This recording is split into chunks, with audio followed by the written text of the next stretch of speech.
गाजीपुर में लागल सरकसवा तमारे लाखों कसवा ये हीरो। गाजीपुर में लागे सरकसवा तमारे लाखों कसवा ये हीरो। 5 रुपया अपने ससुर से मांगब, 5 रुपया अपने ससुर से मांग। हमहू देखब सरकसवा तमारे लाखों कसवा ये हीरो। हमहू देखब सरकसवा तमारे लाखों कसवा ये हीरो। गाजीपुर में लागल सरकसवा तमारे लाखों कसवा ये हीरो। गाजीपुर में लागे सरकसवा तमारे लाखों कसवा ये हीरो। 5 रुपया अपने जेठ जी से मांगबे, 5 रुपया अपने जेठ जी से मांगबे।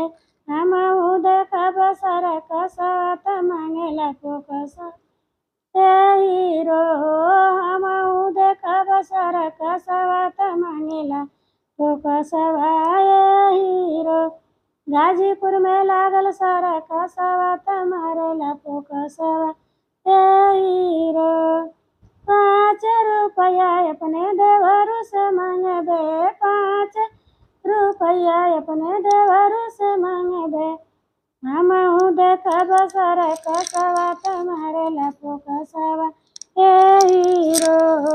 हमहू देखब सरकसवा तमारे लाखों कसवा ये हीरो।